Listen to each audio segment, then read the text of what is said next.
glad to hear you talk about human rights and the right to dissent without persecution.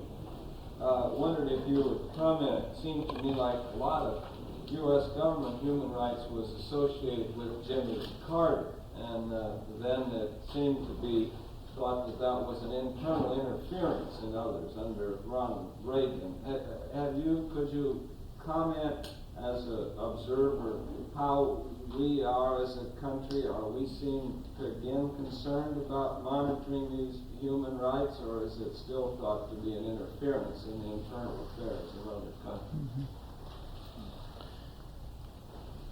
It is true, I think, that under President Carter, the cause of human rights was promoted both within this country and on the worldwide basis as well. A lot more attention was put on human rights concerns. I'll step aside from my official role and speak. My personal opinion is that under the Reagan administration, unfortunately, the U.S. succumbed to the temptation to politicize human rights much more, and we had a policy in which we would tend to criticize the human rights violations of countries that were adversaries of the United States and try to cover up the human rights violations of countries that were our allies. Especially this was true in Central America with the strong denunciations of the Sandinista regime compared with the very muted official U.S. comments about what was happening in Guatemala or in El Salvador. And we saw it perhaps most vividly in the person that the U.S. Assigned to represent the United States at the UN Commission for Human Rights in Geneva. Under the Reagan administration, the U.S. appointed Armando Valladares as our ambassador to the UN Human Rights Commission. Valladares is a man who has suffered very much himself. He is a Cuban poet and political dissident who was held for more than 20 years in prison in Cuba under Castro, and was finally freed because of the intervention of President Mitterrand of France. He then came and sought refuge in the United States, was granted asylum in our country, and then the U.S., in order to attack Cuba in the Human Rights Commission, sped up the citizenship of Mr. Valladares so that he could become a U.S. citizen, so that he could become the U.S. ambassador to the UN Commission for Human Rights, so that he could attack Cuba.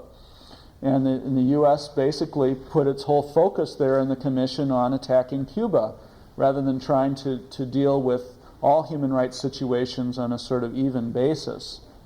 And especially when Ambassador Valladares, whose English is very poor, would get up and represent the United States speaking in Spanish to attack Cuba, you can see the politicization of the U.S. human rights policy.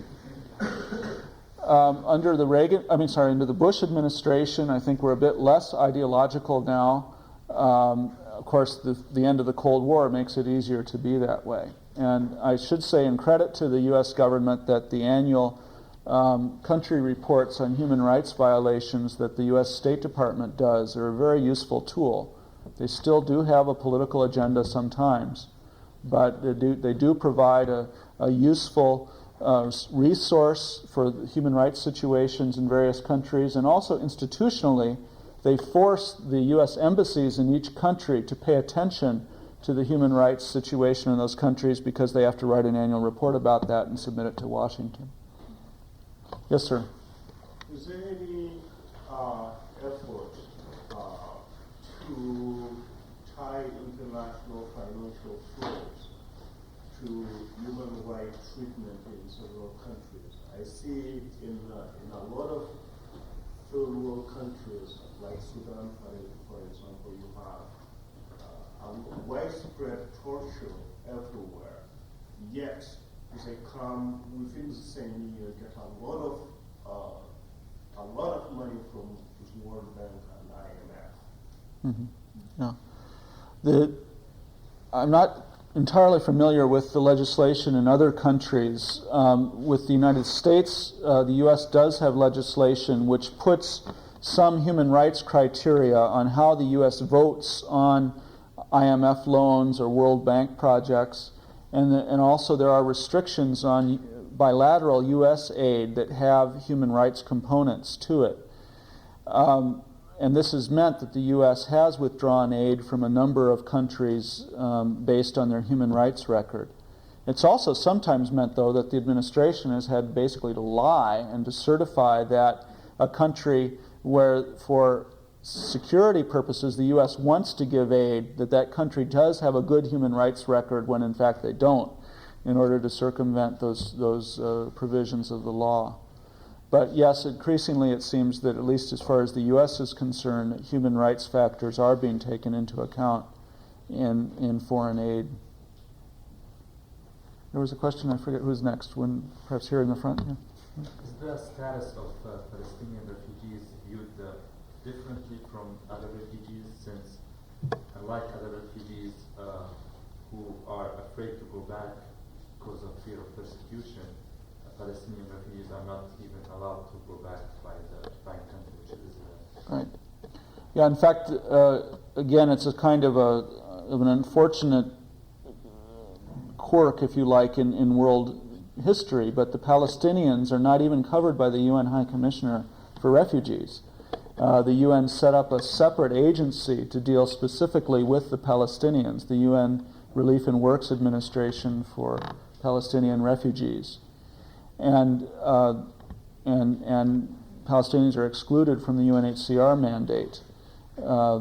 So yes, there is a separate regime, and also that's reflected in U.S. policy by the fact that the U.S., as a matter of policy, does not resettle Palestinians as refugees in this country. Many are able to come as immigrants, but not as refugees. What's the reason for the separation response? Is there in the definition something that doesn't apply to Palestinians? Yeah, I think historically it came from the fact that the War of 1948 took place before UNHCR was founded, and so the UNRWA was set up before UNHCR. And then when UNHCR was set up in 1951, it was felt that the Palestinians would be dealt with by this other agency. And at first, the UNHCR dealt only with European refugees. Later, the mandate was broadened, but still with this separate regime for the Palestinians. How about Palestinian refugees from the 1967 war? There's at least 1 million refugees from that war. I'm not on such firm ground here historically. I've not studied that. I think, though, it's the same situation, that they're covered by UNRWA rather than by UNHCR. Yes, just behind you? Yeah, I thought you touched rather briefly on, you talked about pools that would dry up from the former Soviet Union, but from the Cold War era. Right. But what about the new movements of peoples as a result of all the ethnic conflicts and former citizens of the former Soviet Union Sure. allowed to travel freely? Right. Or will they be counted as economic refugees? Right, right. First, if I may, I've been trying to use this line. You talked about the former Soviet Union. Someone told me the proper way to call the USSR is the USS Were. But anyway, I heard the High Commissioner speak a few weeks ago in New York in a small group, and she addressed this problem herself and said how the UNHCR had really been caught flat-footed by the changes in the Soviet Union, and she discovered to her dismay that there was only one Russian speaker on the UNHCR staff in Geneva, and no one who was really expert in the various nationalities and peoples of the Soviet Union. They're trying to catch up now, and UNHCR is in the process of setting up an office in Moscow, and they're also looking very carefully at what would be their own role, because if the republics indeed become independent beyond the Baltics, then people who are now under international law internally displaced may soon become international refugees. For example, Armenians who fled from Azerbaijan to Armenia, or other movements of Georgians or others in the Soviet Union. And I think it's just too early to tell what's going to happen. So far, at least from a U.S. perspective and a perspective of a voluntary resettlement agency, we've not seen a change because of the Soviet situation. But it's quite possible that there could be major flows, and certainly some of the Eastern European countries are really worried about that and are trying to draw up some contingency plans. Yes, sir. Yeah, you touched on the for me, very tantalizing issue of sovereignty. Yes. This man over here mentioned the undue interference in the internal affairs of other countries and the sacrosanct nature of that and how that has been used and abused throughout history. Right. I mean, is there any movement or is there any sort of progression in this, in the gross violators of human rights and the countries that are producing the huge numbers of refugees? I mean, there's only 4 or 5, as I can tell. There's Mozambique, there's Sudan, there's Liberia, Afghanistan, and Palestinian refugees and the Iraqis. Now, I'm reading this Middle East conferences. At least the superpowers are paying attention to it. Finally, they're getting the willpower to say, well, you guys, in fact, they are interfering in the internal affairs of Israel. They're kicking them in the butt and they're saying, you guys can get together or else, Bush holds up the 10 billion loan over their head. Is there any, do you see any progress in these other, I'm talking about Mozambique and Liberia and so on, in these countries? Is there any cohesion of effort between the superpowers to really get together and address the root causes of these millions of refugees? Yeah, one of the salutary effects of the ending of the Cold War, and something that started already during the Reagan administration, was the increased contact between U.S. and Soviet foreign ministry officials, even relating to regions that you wouldn't think they would have direct contact. For example, the Africa secretaries would meet together, or the Southeast Asian secretaries would meet together, and so forth. And this has led to a number of positive developments.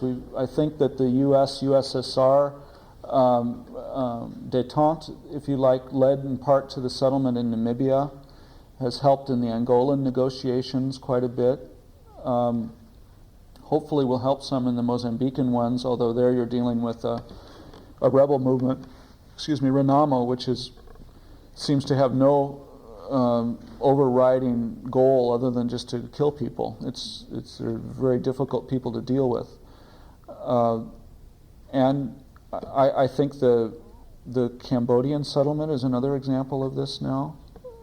So yeah, there has been I guess I would say one aspect of this new world order is that the permanent 5 members of the Security Council are beginning to act in a cohesive way and to use their weight to try to keep some of the smaller countries in line and try to resolve disputes that were not only allowed to fester during the Cold War, but also were in fact part of the Cold War, part of the competition between the U.S. and the USSR.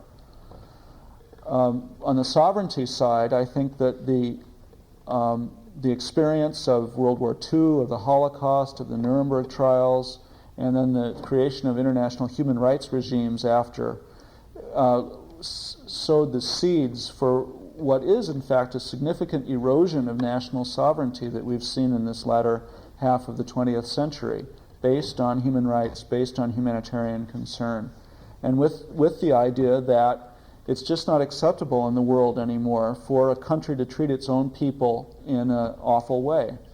That even though that's, yes, an internal affair, that in a sense it's not an internal affair anymore, that we're all people and all people have rights, and that there is, in a sense, a world responsibility to try to uphold those rights. And certainly in my position as a human rights lawyer, as a person directing a church refugee agency, I applaud that. And I was delighted when this humanitarian zone was created in northern Iraq, and where countries moved in to protect Iraqi people from Iraqi soldiers. I hope that sort of thing can be used in other situations to save lives and to deter tyrants from treating people in a despicable way. I understand, of course, the dangers that might be there if the big countries start stepping on little countries.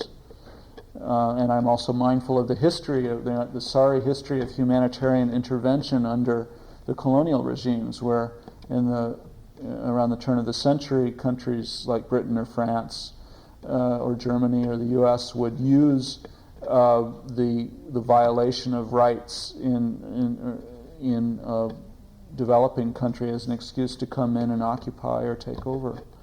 But I hope we're beyond that now, and I hope that in the sort of concerted action that we have within the UN system, that this type of intervention can be used in a positive way. Yes, sir? Concerning the tripartite agreements, that is the country that generates refugees, the country that's hosting them, and the UNHCR, recent said that and repeated in various scenarios in recent decades. In your reading of history, are there ever any cases where refugees are actually involved in this as well? And it always seems to be something that's done from above that's deciding their fate. And I wonder if you can cite any positive examples. I mean, the grossest abuse is what you mentioned perhaps in Hong Kong. Yeah. What are some positive examples? That's a good point. I can't think of any now where the refugees themselves have been part of the action in setting the agreement. Oh. Yeah. Good point. Yes, Mike? Are there any general criteria that you would use, or that might be used, to decide when the military threat to back up the UN policy might be employed? Examples in the future? Yeah. You speak approvingly, Yeah. I think, of Right. how it worked in Iraq. Yeah.